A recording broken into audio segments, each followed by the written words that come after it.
zijn de tabben die we gaan gebruiken. Longshot, close-up, zoom. Jij hebt ook meer op het blad? Oké. You follow me very Oké, jij geeft mij wat cues, Rijn.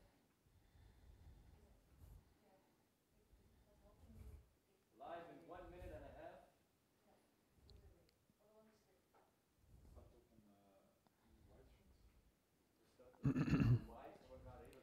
One, two, three, 1, 2, 3.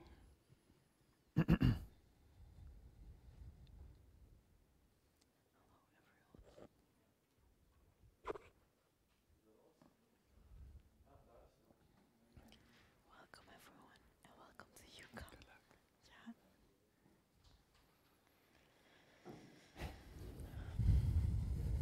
Live in 1 minute.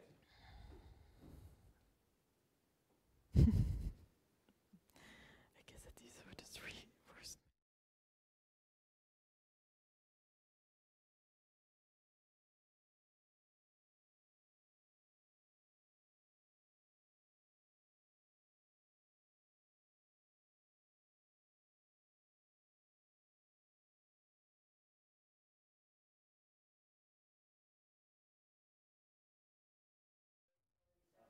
Okay, live in 30 seconds.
Hello everyone, welcome to our youth-led talk show on climate change and human rights as part of the high-level political forum on sustainable development.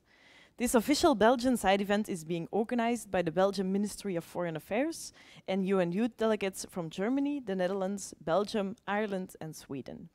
We are delighted to be joined by 3 partner organizations, namely the United Nations Major Group for Children and Youth, UNCO, which is the youth Children and Youth Constituency to United Nations Framework Convention on Climate Change, and World Youth for Climate Justice. My name is Anna Paashuizen. I am Belgium's UN Youth Delegate on Sustainable Development, and I'm co-hosting today's event. I'm here with my colleague Con. Welcome, Con. Thanks, Anna. My name is Con McCarrick, and I'm Ireland's UN Youth Delegate. I'm so delighted to welcome you all to Brussels today, and we've such a fantastic lineup of speakers today, so we're really looking forward to getting started. It's great to see so many activists and change makers in the audience.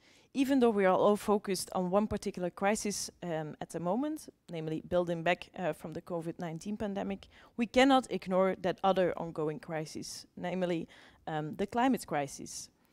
And the connection between the climate crisis and human rights is clear. Climate change exacerbates pre-existing inequalities and human rights-related challenges such as poverty, well-being, wealth inequality, gender inequality, and many others. And it has an acute impact on vulnerable groups all around the world. Climate mitigation and adaptation measures will have a major impact on the right to life, water, sanitation, food, education, and self-determination. And as such, we, the group of young people here, believe that this topic, climate change and human rights, is crucially important. Over the next few hours, we will discuss the possibilities that international law offers for strengthening climate ambitions, climate justice, and intergenerational equality. We will also present to you the results of the World's Youth for Climate Justice's work on the legal aspects of an advisory opinion from the ICJ. After that, we will have an amazing panel discussion discussing the role of youth leadership for climate justice and the importance of a rights-based approach in the fight for a safe climate. So let's get started. Yes, indeed. We want to encourage you at home to participate in the discussion as well, as much as possible. To start, be sure to let us know where you are tuning in from in the chat box. We'd encourage you to amplify what you hear today using the hashtag HLPF 2021 Belgium. So I'm repeating, hashtag HLPF 2021 Belgium. So we can share your insights too. Feel free to leave any comments or questions in the chat box, and we'll incorporate them into our question and answer segment. We look forward to hearing from you. To introduce the event, we're so honored to welcome Zakia Khattabi, our Belgian Federal Minister for Climate, Environment, Sustainable Development and the European Green Deal. Minister Khattabi, thank you so much for being here today. The floor is yours.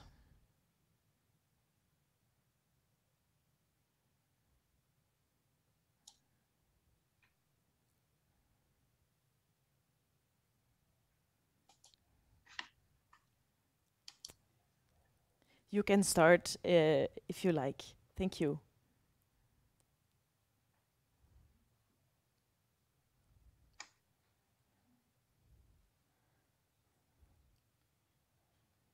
Hopefully the Minister can hear us there now. We're really looking forward to hearing her comments, and it's such an honour to have her here today. So we're really honoured, and we're so excited to be here in Belgium. So yeah, thank you so much, Minister. Excellencies, Excellencies, ladies and gentlemen, dear participants, as Belgian Federal Minister of Climate, Environment, Sustainable Development and Green Deal, I'm delighted to welcome you to this exciting youth-led side event on climate change and human rights. The involvement of youth is a priority for Belgium, not only for a participatory perspective, but also because intergenerational solidarity is a fundamental building block of sustainable development and the 2030 agenda. I am therefore proud that each year our youth representatives are part of our national delegation to the high-level political forum on sustainable development and contribute substantially to the various sessions and preparatory meetings of this forum. Over the years, the youth delegates have built quite a reputation for organizing interesting side events on important topics during the high-level political forum. I think we can all agree that today's agenda lives up to that theme. And I would like to thank each and every one of you for the hard work, commitment, and passion. The 2030 agenda and the SDGs offer us a clear path forward for development that meets the needs of the present without compromising the ability of future generations to meet their own. However, we are unfortunately not on track to meet the SDGs. The recovery from the coronavirus pandemic offers us an opportunity to make our society more climate friendly, more sustainable, and thus more resilient. By building back greener and better, we should create, via just transition, a low carbon economy. Together with all relevant actors in the decade of action for the SDGs, we can shape a future that is better for everyone while leaving no one behind. Climate change and human rights are indeed clearly intertwined. The Paris Agreement, a historic milestone in many perspectives, is also the first multilateral environmental agreement that makes a direct link to human rights.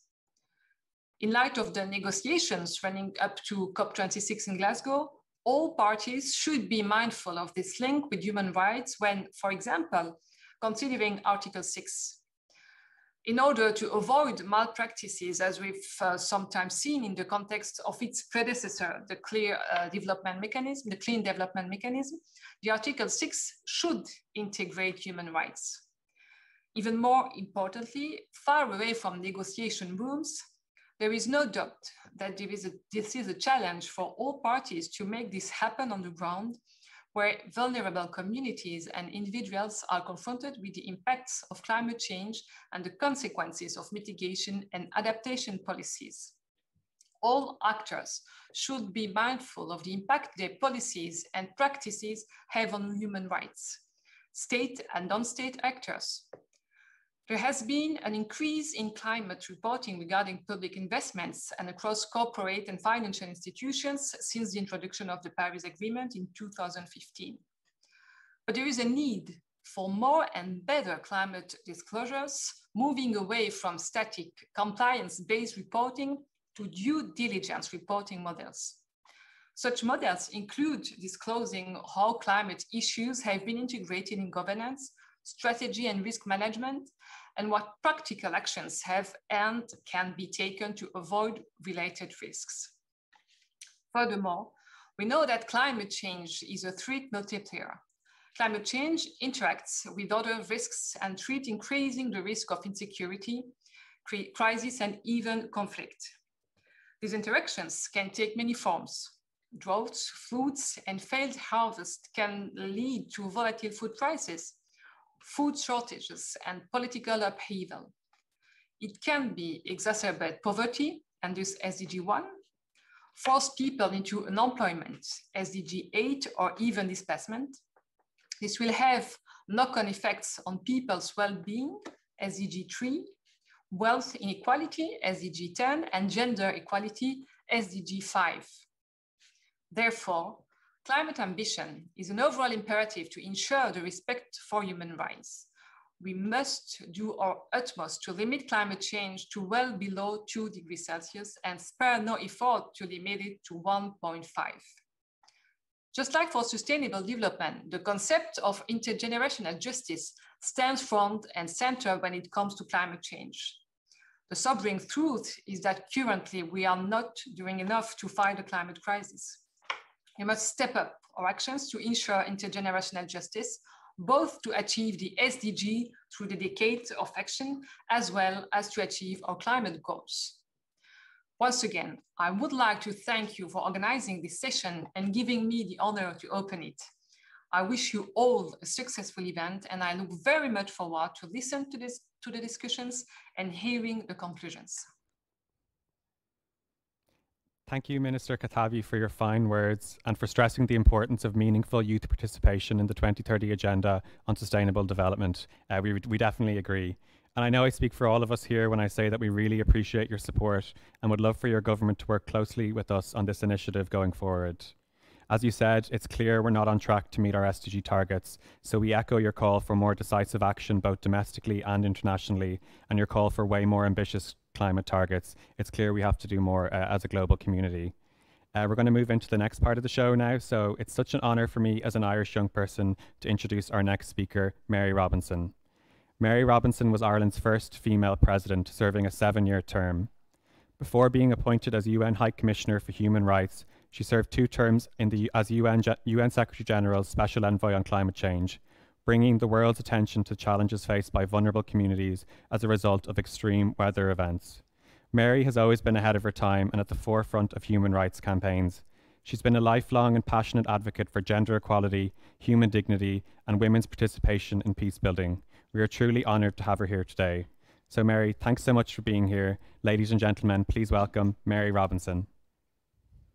Many thanks, Con, for that warm introduction. And I'm delighted to accept the invitation of UN youth delegates to participate in this side event of this year's high-level political forum on the theme of climate justice. This is the kind of intergenerational dialogue that is dear to my heart. And as you know, I am passionate about climate justice. It's very interesting that students from the Pacific have initiated a request for an advisory opinion from the International Court of Justice on climate justice, and that this has become a global movement united under World's Youth for Climate Justice. I wasn't aware of this initiative. I absolutely support it. And I congratulate the countries, including Belgium and my own country, Ireland, and the youth organizations, etc., who've come together for this side event. And I hope it will raise consciousness about climate justice at the high-level political forum. I must say, I have appreciated the role of litigation in helping to create a sense of real urgency in tackling the climate crisis because it undermines all human rights. as the Human Rights Council has told us over and over in regulations and also the reports of the independent experts. Litigation was the first subject that we tackled in the podcast that I'm involved in called Mothers of Invention, where we use humor to address climate change, but we're very serious as well.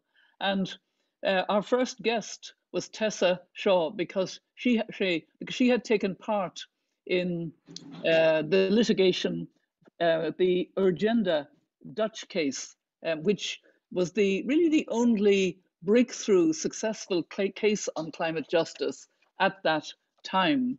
And we wanted to highlight that this is one way of creating the urgency.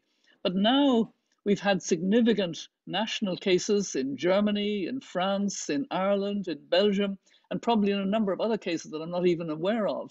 And I know of other initiatives around the world as well. So what are the issues of what I would call climate injustice that could be highlighted in the case looking for an advisory opinion from the International Court of Justice? I think it's really interesting to look at the prospect of a broad advisory opinion. Unlike a case before a national court, it need not be based narrowly on evidence. One of the problems has been the proof of the causality of what has happened, how to attribute it, etc. I don't think these are the kind of issues that are necessarily relevant to a case, an advisory opinion before the International Court of Justice. I think it's more a case of bringing out all the injustices and inequalities. And actually, these have been so magnified by COVID. It has been like a mirror, not only showing us the extent of the inequalities, but also the intersectionality between them, the intersectionality between racial injustice, gender injustice, poverty injustice, the injustice of being a person with disabilities, of being a migrant, of being of your sexual orientation. All of these have been sort of magnified and brought together by COVID. We're more conscious of them, and we're more conscious of coming out of our silos in dealing with them. And this is a good thing, because I would invite those who are involved in the advisory opinion, preparing for it, to take a very broad view of the layers of injustice that can be brought together in addressing and needing a climate justice approach.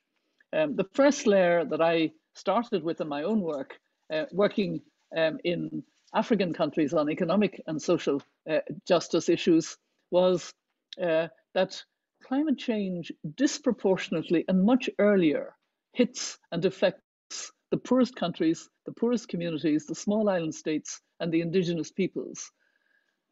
And they are not responsible for the problem.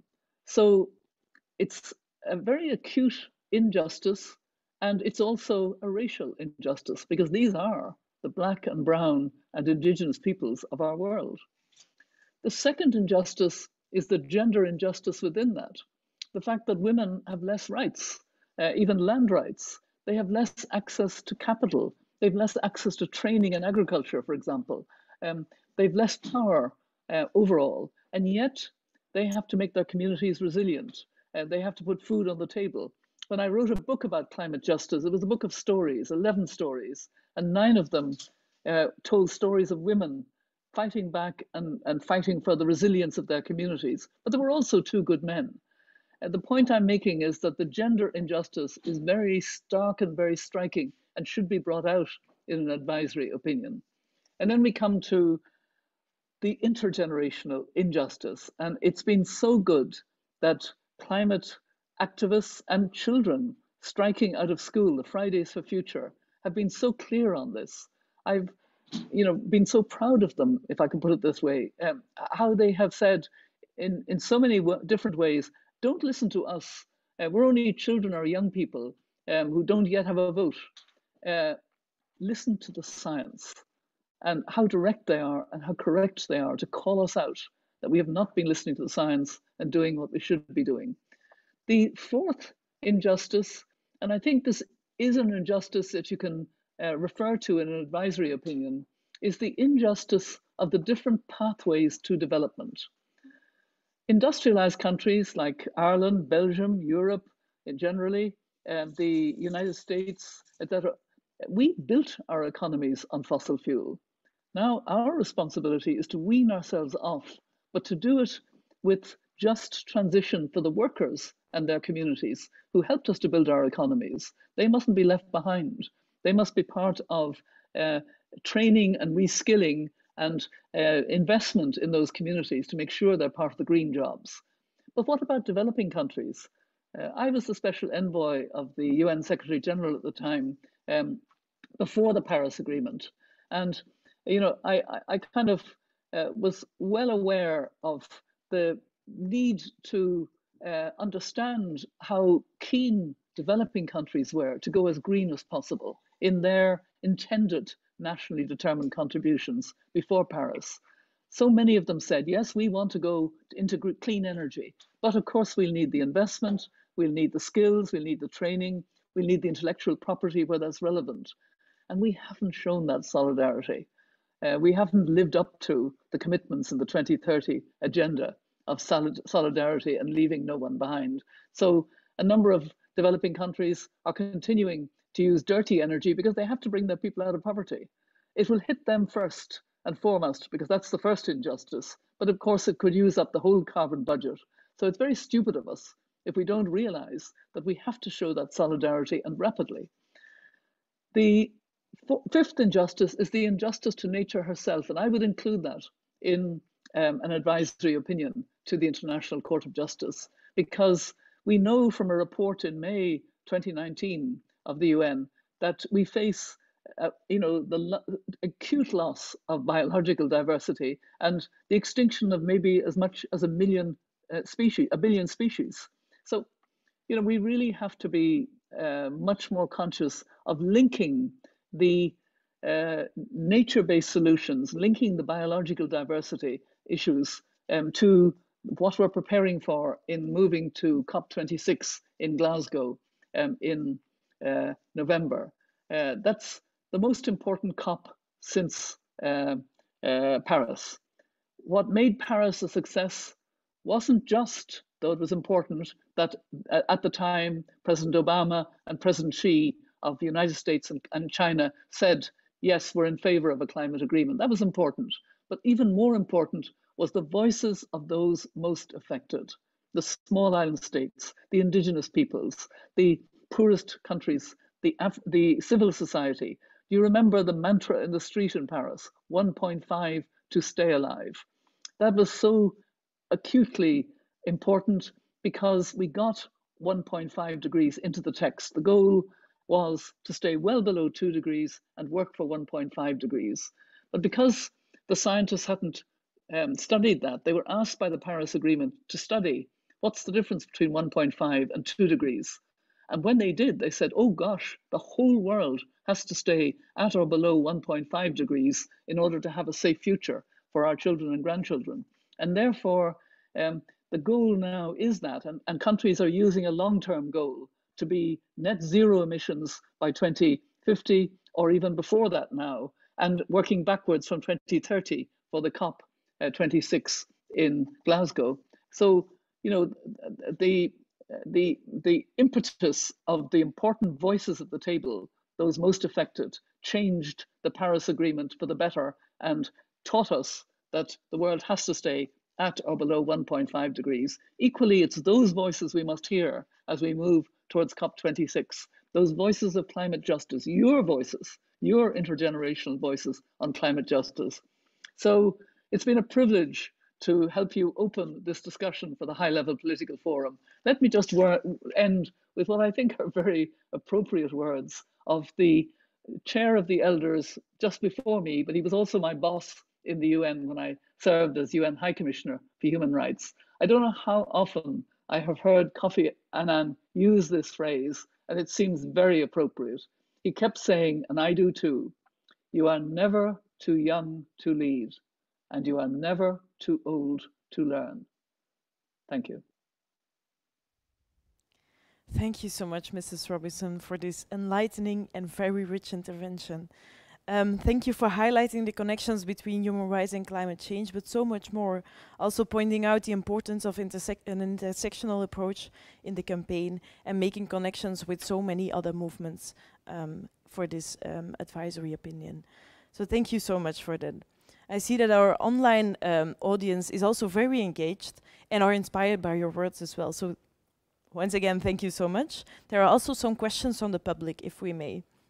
Yep, so we've had loads of questions coming in, and just a reminder to use the hashtag HLPF 2021 Belgium if you'd want to get a chance to ask some of these speakers. So I'm going to come to you now, Mary Robinson, with 2 questions, if that's okay. Okay. So the first question is from Yveske from the Netherlands, who wants to ask, how can we ensure that marginalized voices are heard in combating the climate crisis? So that's the first question. And then the second question is from Hajar, a former UN youth delegate as well. So hi Hajar in the Netherlands. What do you think is necessary to increase political will for countries to support this advisory opinion and in return for them to abide by it? So 2 tough enough questions there. So yeah. Over to you. Thank you very much, Con. And they're really very good questions. The first question I'm very glad has been asked. I touched on it a little bit in showing before Paris how important what we might call marginalized voices were. They're the experts. Don't make no mistake about it. I saw that in my work for my Climate Justice Foundation, which wound up because we had achieved our objectives in 2019. But we used to bring marginalized voices, if we can call them that, to COPs. And they made such an impact, especially if they could be delegates. And we encouraged the women leaders, the network of women leaders on climate, to include grassroots women, young women, indigenous women in their delegations so that those voices would be heard. And they made a huge impact because you see, the delegates are technicians from cities. You know, they have their mandate from their government of what they can agree to or not. And that's what they focus on. And when they hear the genuine voice of the existential threat that people are living on a small island state, in an indigenous community, in the poorest part of a country, even rich countries, you know, how bad it is, that really creates urgency. And that's what we saw in Paris. Now we have a problem about seeing that in Glasgow because we haven't got equitable access to vaccines. You know, there is a connection between whether we're going to have the commitment of G20, that's where it's going to be in July, you know, the need for a real commitment to equitable access, the importance of ensuring that not only delegates, but also a much wider civil society of marginalized voices will be able to come to Glasgow, able to have the voices heard. So I urge the countries involved in this high-level political forum to do their utmost to make sure that those marginalized voices will be at the table. As far as the advisory opinion is concerned, I'm really very excited about this, as I said, and I think it should be done in a broad way. And I hope I'm sure there are very good lawyers involved because it's a way of addressing in legal terms the injustices. I speak about them as an advocate, and I speak about them in a kind of generalized way, but they are actually real injustices, and they can be captured in an advisory opinion. And I'm really excited about what young people, especially students from around the world, have thought about, and this initiative that you're having. And I hope that many countries will support this initiative, and that this high-level panel side event will, keep its focus on climate justice and keep pressing for the advisory opinion to be sent to the International Court of Justice and hopefully advance the urgency of the climate crisis. Absolutely. Thank you so much, Mary, for your comments. We could honestly talk to you for hours. I'm afraid that's all the time we have. But as a final word, I suppose just thank you so much. And we'd encourage everyone to check out your podcast, Mothers of Invention, to check out your speeches. And thank you so much again for coming to us. And we have a copy of your book, Climate Justice, on our table here. So we're big fans. Great. Thank you very much, Con, and all the best with this really good side event. Thank you. No problem. So a lot of those contributions there touched on the links between climate and human rights. And speaking of which, we're now thrilled to introduce to you the World's Youth for Climate Justice campaign. Yes, indeed, Kan. The World's Youth for Climate Justice is a global campaign to take climate change and human rights to the International Court of Justice, the ICJ, to seek an advisory opinion. It seeks to clarify the obligations of states to protect the rights of current and future generations from the adverse effects of climate change. Young people coming from numerous universities have collaborated on a report presenting the legal aspects of such an undertaking. We have the pleasure to welcome Liane Baers and Aditi Chetier, who will present some outcomes of this global research project. Liane Baers is a law student at Leiden University. She is supporting World's Youth for Climate Justice, so the World's Youth for Climate Justice initiative academically, just like Aditi Chetier, who is a law student at Strathclyde University. They have both been involved in the writing of the WYCJ legal report that they will present here today for the first time, actually. So don't forget to use our hashtag HLPF2021 Belgium on Twitter to ask questions or the chat box. We will now start by showing you a short introduction video of the WYCJ campaign and then give the floor to Liane and Aditi. In every year of the last decade, our world has seen greenhouse gas emissions continue to rise and shatter records. But those responsible for burning the most fossil fuels have not experienced the most direct consequences of climate change. It has been us.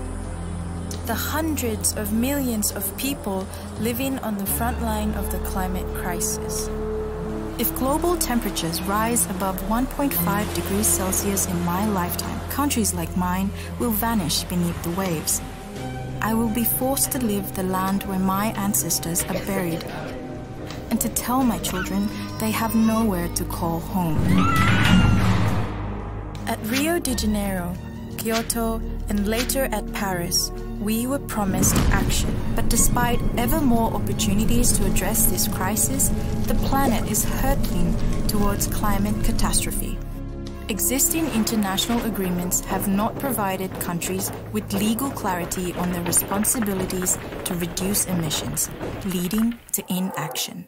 To break the impasse, the UN General Assembly must request an advisory opinion from the International Court of Justice on climate change and human rights.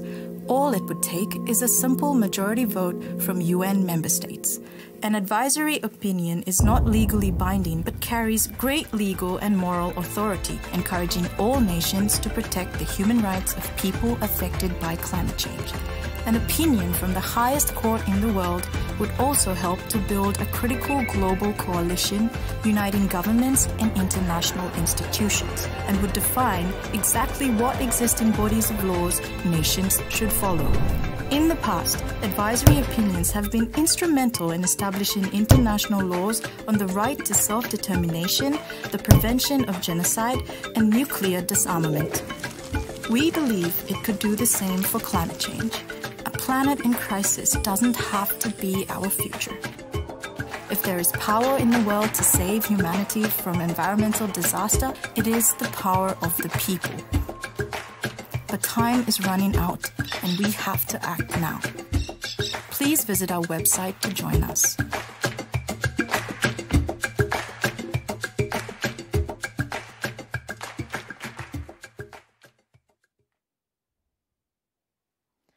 Liane and Aditi, over to you now. Thank you, Anna. We are Aditi from India and Liane from the Netherlands, and we are part of World's Youth for Climate Justice. As we've just seen in the video, we are pursuing an advisory opinion on climate justice by the Court of the United Nations, the International Court of Justice. As we've heard from the previous speaker, it cannot be denied that the climate crisis is a threat to humanity. The significant impact climate change has on small island states and marginalized groups in particular merits more attention.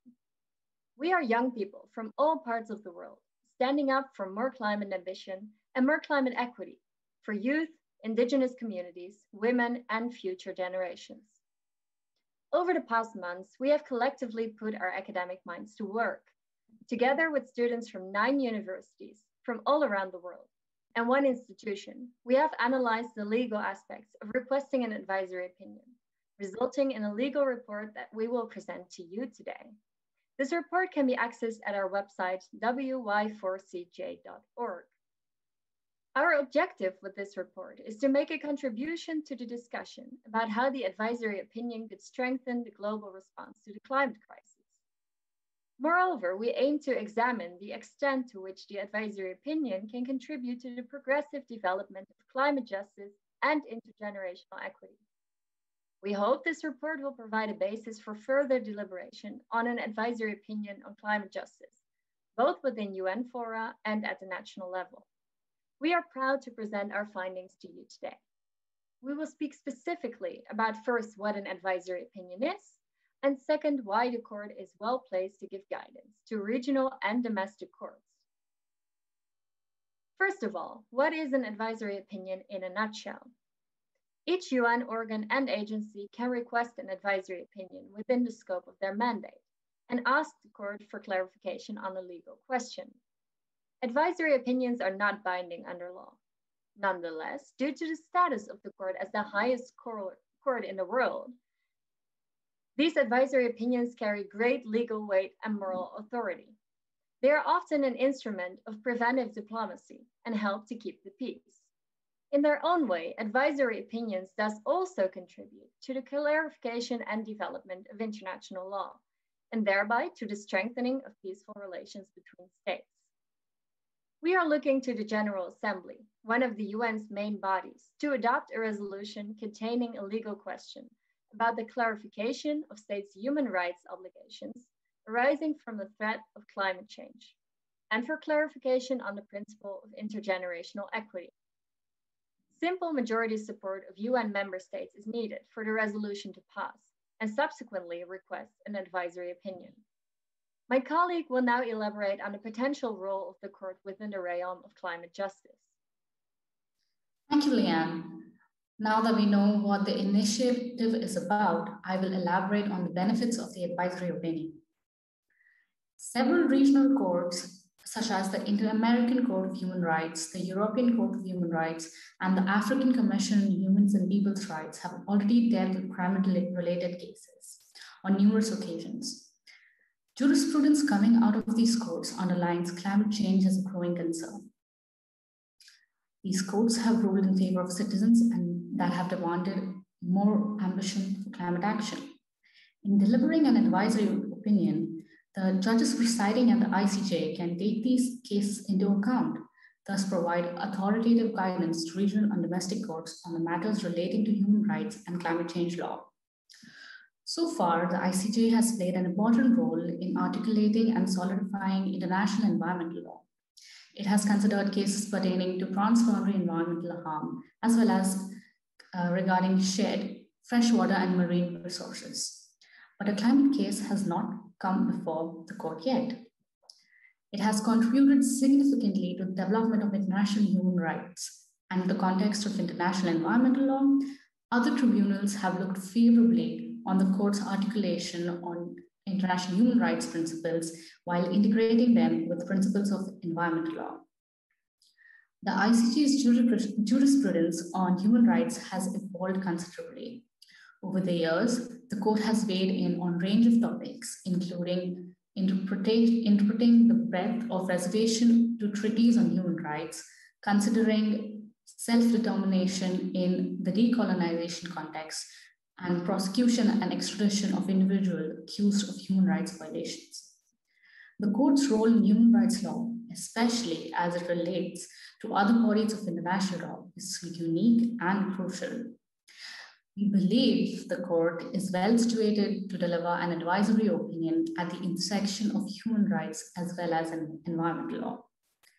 In conclusion, this report has aimed to demonstrate that there are sufficient sources of law to warrant the request of an advisory opinion on climate change and human rights.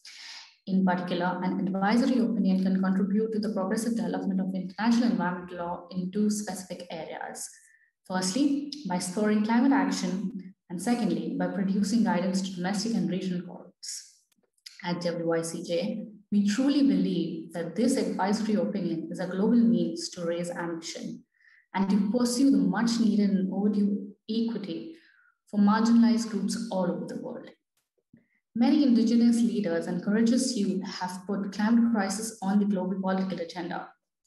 But the world is still learning how to put human rights at the heart of this conversation. Needless to mention, the climate crisis poses an immediate and non-discriminating threat to peace, security, and stability everywhere. WICJ, being a worldwide youth-led initiative, advocate this resolution. We therefore call on any delegates attending this event to contact young people writing, deliberating, and campaigning on climate justice advisory opinion in your country. The moment to support youth leadership on climate justice is now, and we sincerely look forward to it. Thank you for your attention. Back to you, Liana and Connor. Thank you so much, Leanne and Aditi, for that really interesting summary. I know I speak for all of us here when I say that we're really inspired by the work you're doing, and it's really, really encouraging to see you fighting for a more just, equal, and sustainable world. So we're very happy to help you guys out in that campaign. So we've been getting loads of questions in from the public, so I hope you guys are ready for that. But we're going to come to one quick question first, and it's from Mark from Germany. So Mark was wondering how the advisory opinion can influence the Paris Agreement. So if you guys have any thoughts on that. So the Paris Agreement is the first globally accepted agreement on climate change and also integrates human rights. So what we seek from this advisory opinion is exactly in consonance with the Paris Agreement. So we seek the integration and the interpretation of the International Court of Justice in consonance with human rights law and climate law and how it's related and how it could be a solution. That's all. Great stuff, yeah. And we just have one more question. We've probably only time for one more. It's from Viril from Belgium. So I know you've obviously touched on it, but is there anything you guys want to mention and how young people can support this campaign for an ICJ advisory opinion better? Any kind of last messages you guys want to leave us? Yes, of course. We are very glad that there are people out there who still want to support this campaign and who want to join us. So if you're a young person or a student, you could definitely join a WICJ team or start a team if there's not one near you yet. And thereby you can build a civil society coalition of support. If you're a delegate, you could contact your youth delegates who will know more about this. And if you're, for example, a lawyer, you could legally support the WICJ teams. But regardless of your capacity, we think it's most important that you spark a conversation with anyone near you about climate change, about justice, about intergenerational equity, and about the communities that are so severely harmed by climate change. Thereby, you can create awareness of this problem, and that is the only way we can go forward. So thank you. Thanks so much. Yeah, we definitely agree with you here. So we're really excited to see where you guys end up and to see where this work will lead you. So from us both here, we really want to wish you the very best of luck with your campaign. After all those contributions now from Minister Khattabi, Ms. Mary Robinson, Leanne and Aditi, we're now going to move into a really exciting panel discussion. It's been great to see so many of you online talking to us, and we really appreciate all those comments. So feel free to put them in the chat box, ask questions on Twitter using the hashtag HLPF2021Belgium, and we'll try to incorporate them into our panel discussion going forward. So I'll start by introducing the speakers for our amazing panel right now. We have first the honor to welcome Solomon Yeo as our first panelist today. Mr. Yeo is one of the founders of the campaign and the campaign director of World's Youth for Climate Justice, so the campaign of which we saw an explanatory video earlier. Solomon, thank you so much for being here with us. It is such an honor to welcome you, welcome one of the founders of this campaign here with us today. Thank you. Next up, we're really happy to introduce our second panelist, Professor Hajar Guldich. Hajar is the General Rapporteur for the African Union Commission on International Law. She is also full Professor of Public Law at the University of Carthage, Tunisia, and has written extensively on human rights. Thank you so much for being with us here today, Professor.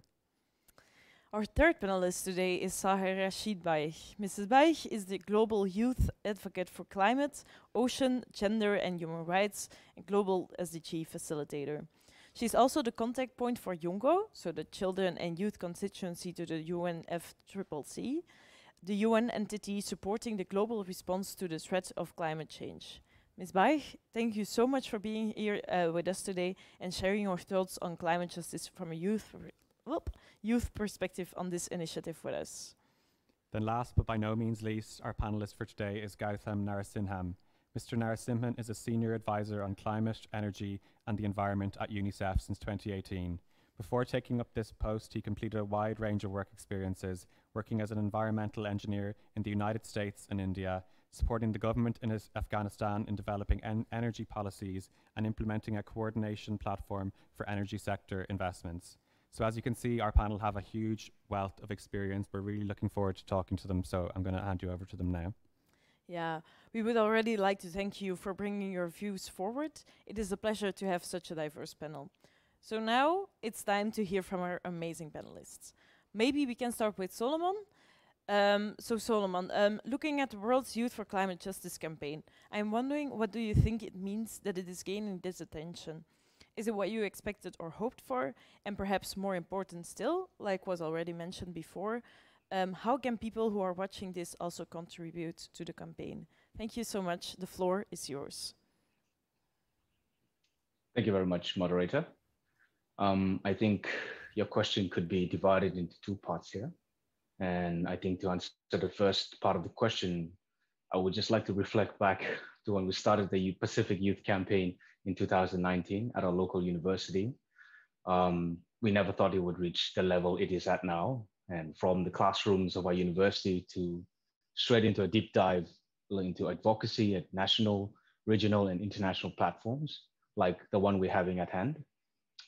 But it also proves to mind that the many success stories about the length and capabilities of what young people can really achieve if given the little support and opportunity. I believe, as I would say, this would need to happen really more. However, the reality of the campaign is that for it to be really successful, as highlighted by my colleagues from the YCJ, it requires a great level of multilateralism between states and non-state actors. And this realization is the fact that it's one of the key founding blocks of the World Youth for Climate Justice. The YCJ embodies this aspiration and translates it into action through the International Court of Justice Advisory Opinion campaign.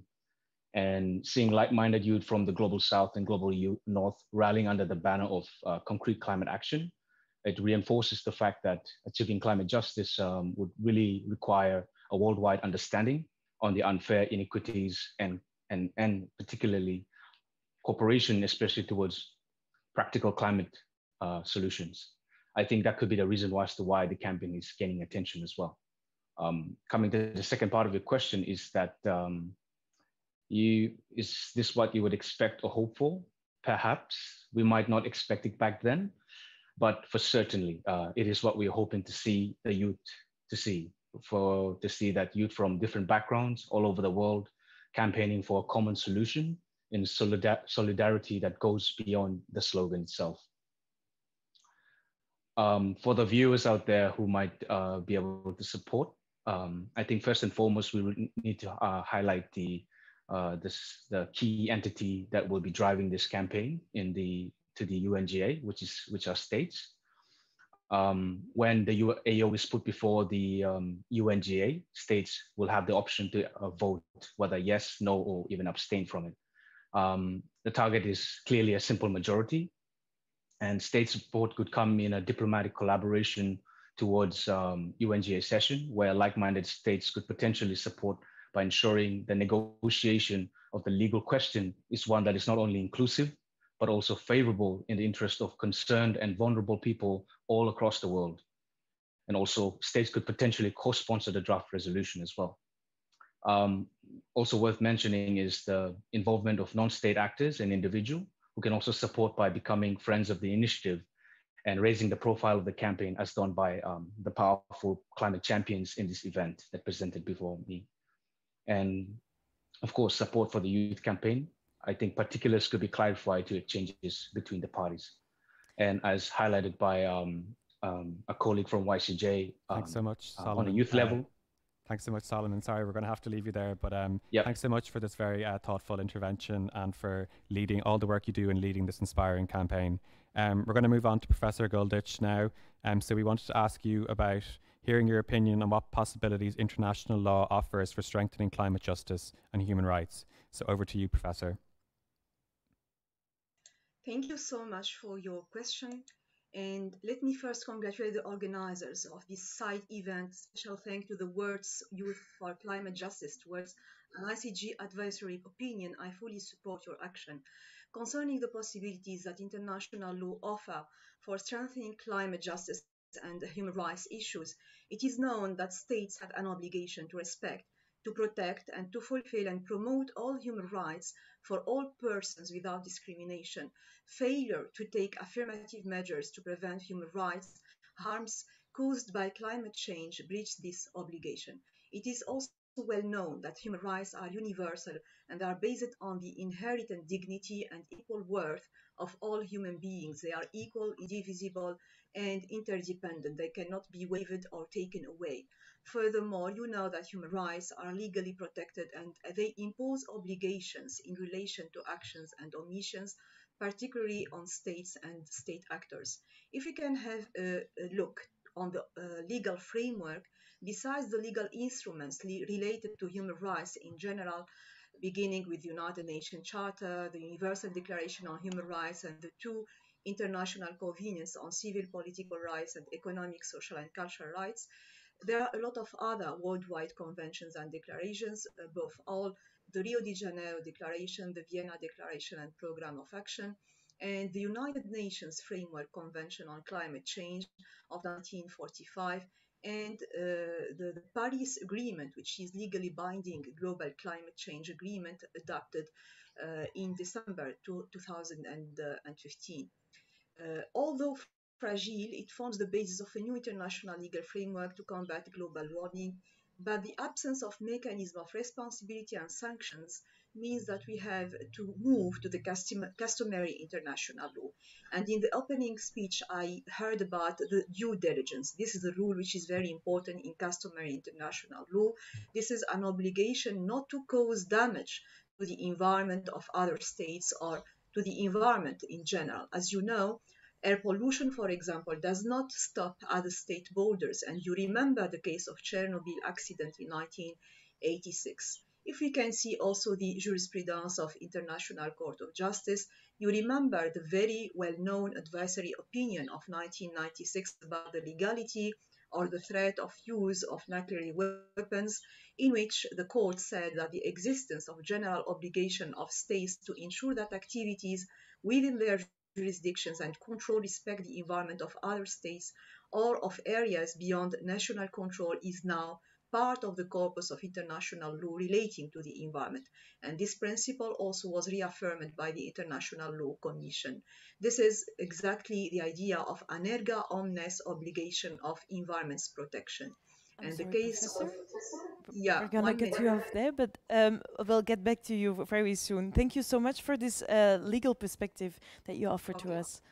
Our next panelist is Mrs. Sahar Rashid Baig. Mrs. Baig, as international cooperation belongs to your daily business, we were wondering which allies do you think we need to achieve climate justice, and who do we need to include on the way to climate justice in order to leave no one behind? Thank you so much, and over to you. Thank you so much, and it's a great opportunity. Thank you so much for inviting me to the great panel as well. So maybe I would answer your question in two parts, like my fellow panelist who did that before, but maybe I would answer the last part first. How can we achieve something that we leave no one behind on our road to climate justice? And the answer is very simple. It's that in order to leave no one behind, we really need to work and we really need to hear the youth voices, which are from the communities of the vulnerable, marginalized, and indigenous people. And well, at Youngo, we're doing this every day. How we build allies with not only the youth-led entities who are the younger members, and we have 1,000+ youth entities and organizations registered at JENGO as their member. And we work very closely with the UN entities and agencies, being the official Children and Youth Constituency of the UNFCCC. So we recognize that it cannot be done without building meaningful partnerships. And while we are building these meaningful partnerships, we do not oversee the transition that we are striving for every day, which is to have a transition from meaningful youth engagement to meaningful youth leadership. And this is where I also want to highlight what Ms. Robinson also put: never too young to lead. And this is what we're recognizing at JENGO every day. And we're including the youth voices from the vulnerable, marginalized, and indigenous communities of young people, working very much closely together, because this is what JENGO is, a network of networks. One of the greatest examples for our work can be a work on allies and work on building no one behind, leaving no one behind, can be the COP25 Intergovernmental Declaration on Children, Youth and Climate Action, for which fortunately UNICEF is also the co-custodian together with Young and Children's Fundamental Rights Initiative. This is literally an example of an all-inclusive action, leaving no one behind of an action, and working together, building meaningful partnerships, because all the elements of this declarations were made after the consultations from the children and young people from the global south, global north, and from children from the indigenous communities as well. So this declaration is very crucial in our road to achieve climate justice. Why? Because one, this is inclusive. Second, it highlights the importance of every single child and young person having the right to a healthy environment. I don't know how much time I have left. Sorry to cut you off. We don't mean to be rude at all, but we just want to make sure everyone has the opportunity to speak. So thank you so much for that really interesting intervention. And we're now going to move to Mr. Narasimham from UNICEF. And we wanted to ask him what he thinks UNICEF and the opportunities they have to contribute to climate justice, and what is needed for civil society to reach the full potential of climate protection. Mr. Narasimham, the floor is yours. First of all, thank you all very much for having UNICEF be a part of this. UNICEF's entire raison d'etre, the entire reason we exist, is founded upon the Convention of the Rights of the Child, one of the most widely ratified international treaties in existence. And our actions, where we work in over 190 countries, are all directed towards safeguarding the rights of every child. And it's becoming increasingly evident that one of the greatest threats to children's rights is that of climate change. And in terms of it's also for this reason that this entire initiative of seeking an advisory opinion is so critical and important, because it's through that opinion that legislation will be formed, which then provides organizations such as UNICEF the direction on where to clarify matters such as intergenerational equity, which is essential to the way we work. In terms of how UNICEF works, I think Mary Robinson also spoke very well about it, that it's important to recognize that we aren't, while legal generalities are critical, there are real victims. And these real victims are children. They're children are the worst impacted by climate change, and whether it comes to the immediate impacts of disasters or the longer term impacts upon their development, or in the case of the most vulnerable, their ability to give their future families opportunities for livelihood. And one of the key areas where UNICEF works is to recognize that the impacts of climate change are occurring now. And that even with all the goodwill in the world, that given climate dynamics, the impacts are likely to worsen in the near term. And that's strengthening the resilience of the services that children depend upon most. Food, nutrition, health, water are critical to ensure that children can enjoy their rights. The second area in which we work is around advocacy based on evidence. As it was mentioned before, a lot of legislation will depend upon evidence, and the evidence of how climate change is impacting children across the world and particular effects upon their health, their education, their nutrition, their ability to seek water, we hope will be very important in terms of promoting legislation that recognizes that anchoring climate change with children's rights is unavoidable. And the third area in which we work, and probably the most important, is there's a key right of a child is a right to participation. And UNICEF, through its platforms, tries to do everything that it can to support children and young people to be climate and environmental champions. both through our education programs, through providing opportunities to participate in environmental initiatives, and very critically, also trying to provide platforms for children and young people to have a meaningful role in policy development, because they're the ones that'll be the most affected by climate policy. The previous speaker from Youngo pretty much said it all when it comes to what space can be expanded. When she spoke about the Intergovernmental Declaration of Children and Youth in Climate Action, it's a long name, but why that's critical is that it asks member states to recognize the explicit link between children's rights and climate action, that you can't separate the two. The other speaker also... Sorry, I have to cut you off there as well. We'll now move to some of the remarks from the public and some questions. So I'm going to start with this question, which is pointed at Professor Gweldish. Coming from an African and law perspective, what do you think is the biggest value of the advisory opinion for climate justice? So, Professor Gweldish, this question is for you. Thank you already. What is the, please repeat, what is the, from I'll the repeat African it. perspective? Yeah. So, coming from an African and law perspective, what do you think is the biggest value of the advisory opinion for climate justice? Thank you. Yeah, it is very important to give the point of view of the South. I listened carefully to Honorable, I forget her name, Margaret, I think, and she said that it is a pity that the rich countries decide for the poor countries, although they are the ones who are polluting the environment. So it's very important, I think, to give this perspective of the South, the perspective of the African law, and the perspectives and the challenges of our continent. And it's important as we are dealing now, we are connected, we are doing connections so that we can push this action towards a better or a more fair decision and action. This is a point of view.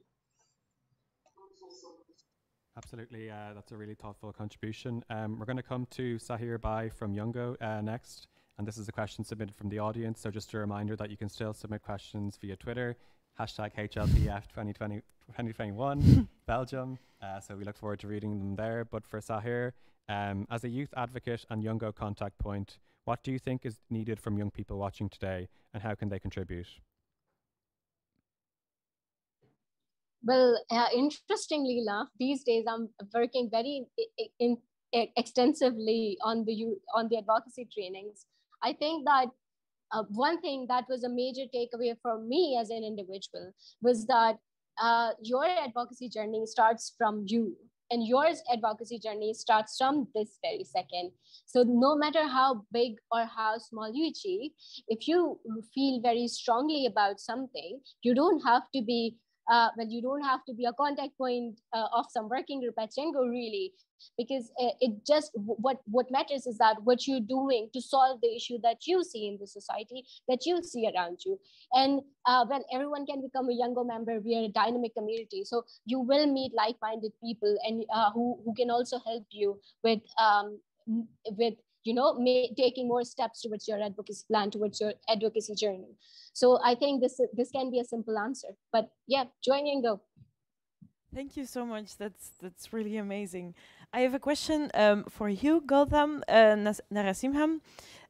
So the question is the following: what lessons can we learn from the COVID-19 pandemic in protecting children's rights? Thank you. And again, Mary Robinson captured it really well when she spoke about what COVID has shown really is that we are only as strong as the weakest link, and that we can't take the wrong lessons from COVID thinking that if we protect only our small community, that we will be safe, because climate change knows no boundaries, similarly as in the case of the virus. The other thing that was also pointed out is the critical nature of ensuring that the recovery from COVID is targeted towards the greatest threats that children will face, because this is money that is borrowed from future generations. And the greatest threat that they will face in future generations is that from climate change. So in a nutshell, that one, that we can't draw the wrong lessons from COVID, that we can continue in an unconnected fashion. We are all interconnected and only as strong as our weakest link. And second of all, COVID recovery must be targeted towards the greatest threats that children face, which is that of climate change. We absolutely agree, and the impact on children and young people has been really sad to see, but we're looking forward to the future now. So I'm going to bring a close to that round, but I'm going to come to you, Solomon, for another question now. So we are wondering if you could elaborate a bit on this. In what way do you see climate change concretely depriving people of their rights? And why do you think your campaign is so important right now? That is a very important question that really contains the traces of the fundamentals to climate justice. I think in the world today, everyone's right to some extent is undermined by climate change. Yet, as many of the colleagues have mentioned, the majority of people who are really affected are mostly people living in developing countries, already facing extreme levels of their rights being deprived, and do not, or even worse, do not have the resources or capacity as do developed countries to really strengthen their resilience. Mary Robinson highlighted that 1.5 is just to stay alive. This is true for us here in the Pacific. 1.5 might secure our survival, but under no means it would allow us to thrive, according to the IPCC special report on 1.5 degrees. With the climate inaction moving really at a glacial pace, and definitely we are off target, the injustice will continue to exacerbate to the point where developing countries cannot really meet their SDG goals and the Paris commitments, and even worse, meaningfully protect the rights of their citizens. I just would like to be clear here that the ICJAO is not, it will not be a one that wishes away the climate catastrophe. However, it is still a powerful force that can really lead to ambitious climate action, but that an ICJ advisory opinion could also ensure the voices of the marginalized countries and people can inherently influence global affairs that has long been dominated by the same small roster of powerful states. The ICJ can, in a true spirit, leave no one behind, give a judgment that reflects to the global concern of humanity as a whole, rather than to some interest of powerful states.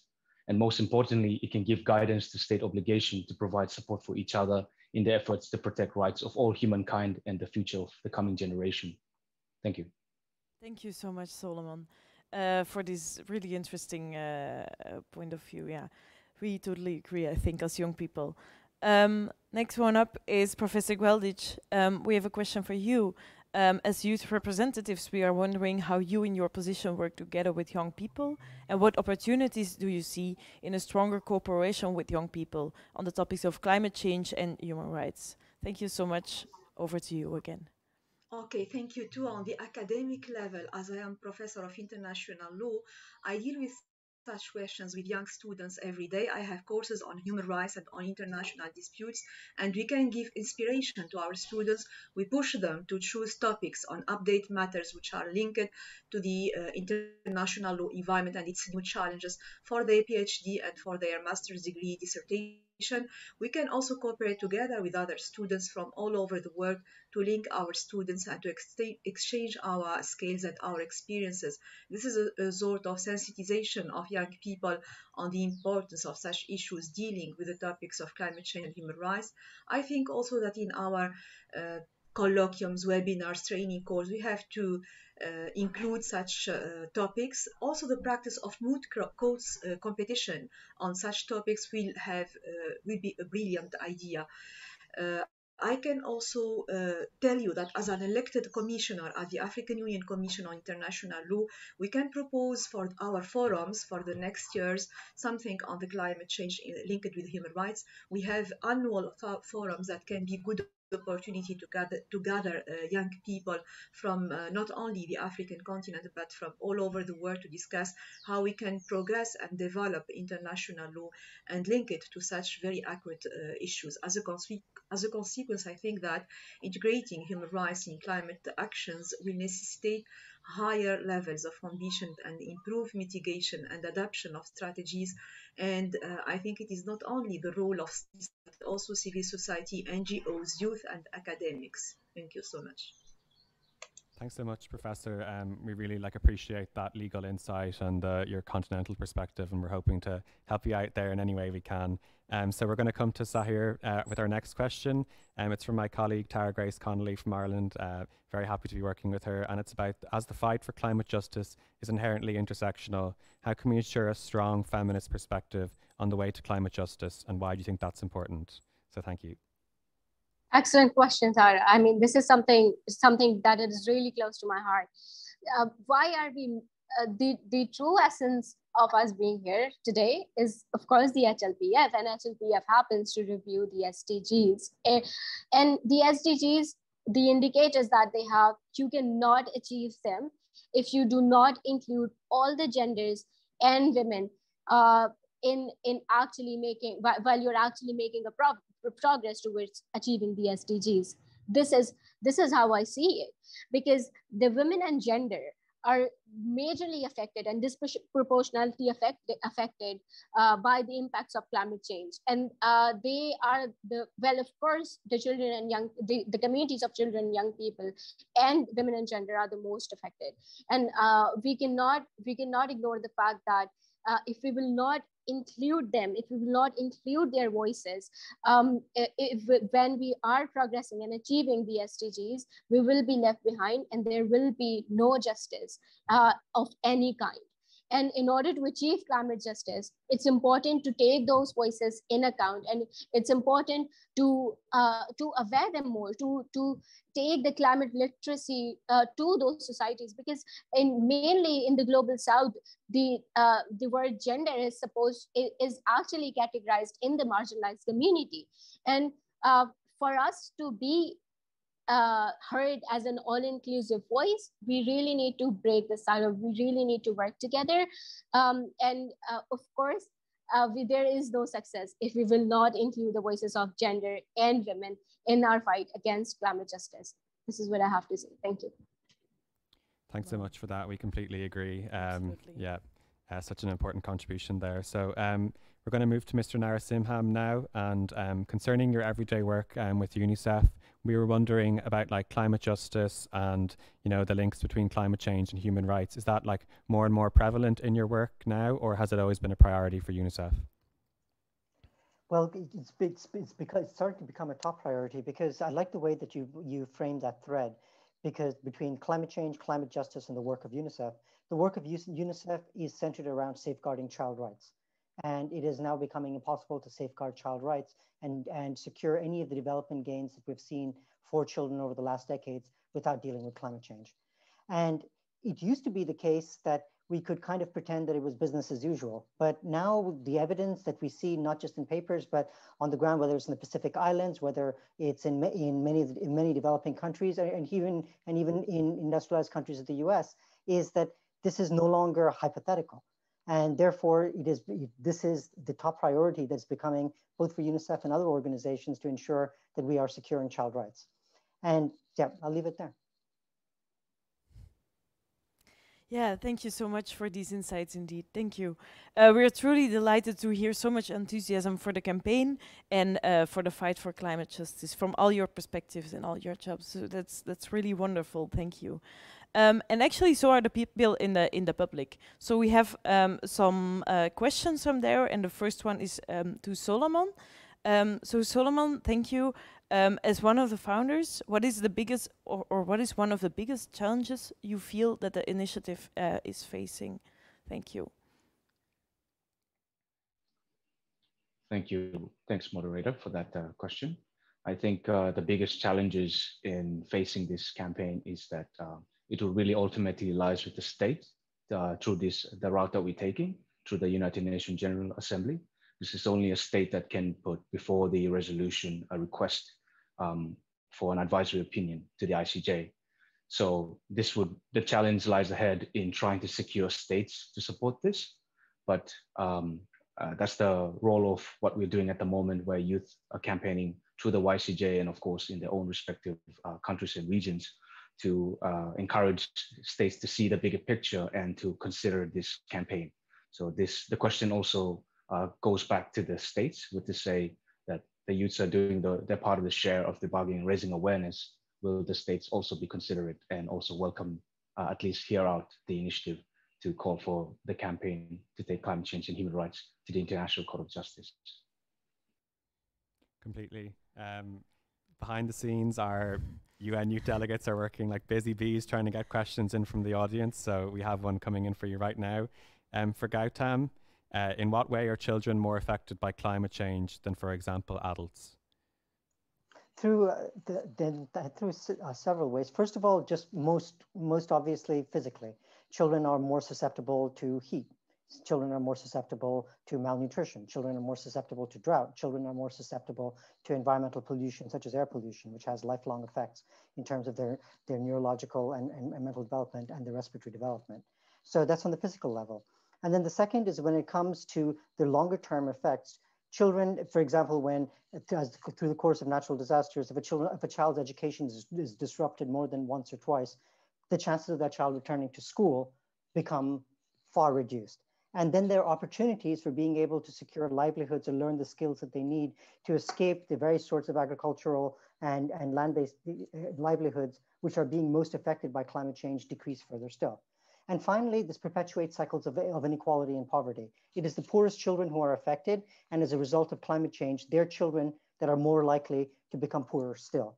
So yeah, I hope that answers a little of that question in terms of the impacts of why the impacts are more predominant for children than for adults.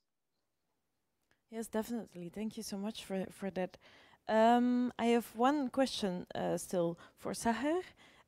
So the question is the following: how can young people be active agents of change within climate fora? So I think you already touched upon that with explaining the work of Jungo, but if you could elaborate on that a little bit more, that would be super great. Thank you. Thanks. So of course, the first thing that for most of us, when we talk that are not in the policy space, that comes to mind when we talk about, you know, tackling climate crisis, making them easy for everyone, is plant more trees and do small, having a more sustainable lifestyle, for example, using no plastic. As much as these things are important, I believe that youth voices in the negotiation processes and youth voices in the policy processes are 100 times more important, because how many of you actually know that there are only 42% of NDC's national determined contributions that talk anything about children and young people, and the portion for children is only 20%. And of course that is wrong, but this cannot increase if children and if the young people will not come forward, aware themselves more on these negotiations, aware themselves more, and want to contribute more in the climate and environmental policies. Then well, basically to be all inclusive, that the fight that we are having right now at Jingo, to make the negotiations, climate policies and environmental policies more inclusive of the young people will never be complete without your voices, without your contributions. So this is what I can say. Plant trees, have a sustainable lifestyle, but please focus on the policies as well and aware yourself more. It's, well, join the journey. It's never too late and it's never too hard. Just join the journey. Thanks. Absolutely. Would any of our other panelists like to come in on that question about how to be an active agent of change in terms of climate action? And we'd love to hear your thoughts on it.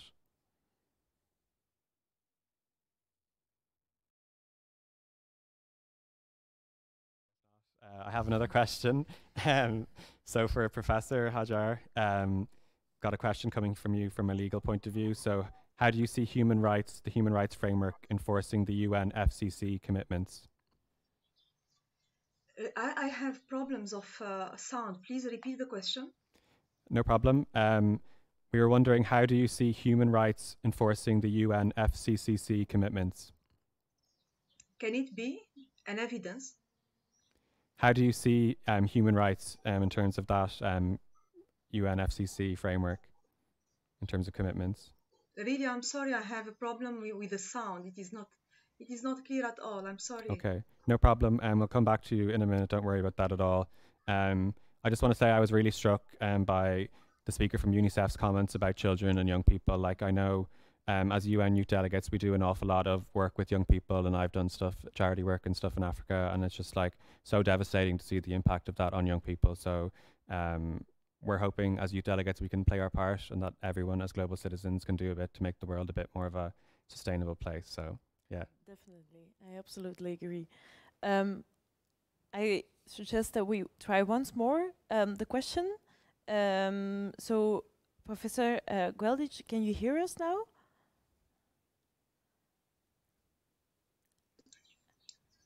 I have Can problem with the sound. I'm sorry. Okay, no worries then. Then we'll go over to our closing remarks, actually, already. No problem. We'll share your contact information with people at the end. They can definitely follow up. I know you have done so much extensive legal writing and stuff in this area, so we're really, really happy to have you on the panel. Sorry about the audio confusion there. In terms of wrapping up, we're going to do some concluding remarks from ourselves, but yeah, so if you want to take them away there. Yeah, thank you so much. Thank you to all our speakers for sharing these interesting insights, like truly, on how the climate crisis affects human rights around the globe and how we need solidarity to address the inequity arising from the climate crisis. So I suggest that we take 3 highlights from the session. So we've had our Belgian Minister Zakia Khatabi talking about how climate ambitions must include human rights. And we've also had Mary Robinson as a guest, fully supporting the initiative and encouraging other countries worldwide to support it too, which is so great. While also highlighting 5 injustices, so racial, gender, intergenerational, pathways to development, and the injustice to nature that can be included in the advisory opinion.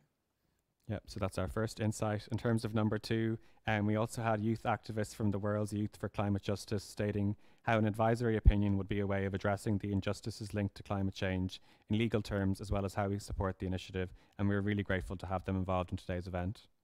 Definitely. Professor Gweldish talked about the legal aspects on the initiative, and Saher from Jungo was recognizing that the just climate transition cannot be made without a meaningful partnerships, especially from young people from marginalized communities, which is super, super important indeed. Highlighting that you are never too young to lead, and Gautam from UNICEF talked about how all UNICEF's actions are directed to safeguard children's lives, and how it is becoming more and more clear that climate is an increasing threat to children's lives. So, we hope that this side event has underlined the need to work urgently towards climate equity. We trust that this event is certainly not the end of the discussion, but rather the inspiration from which concrete action will flow, including perhaps a youth-led effort to bring climate change and human rights to the International Court of Justice.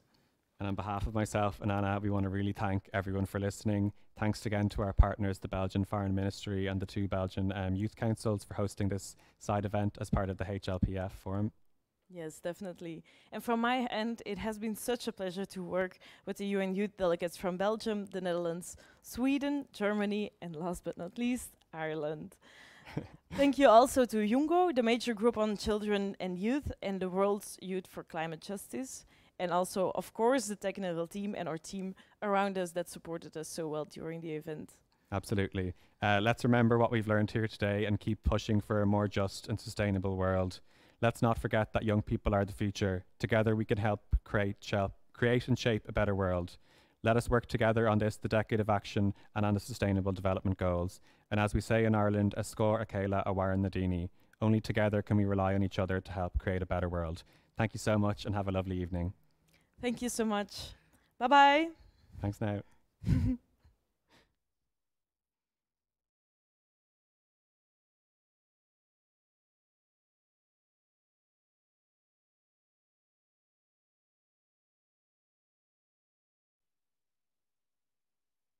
So it's okay if we leave the call now, right?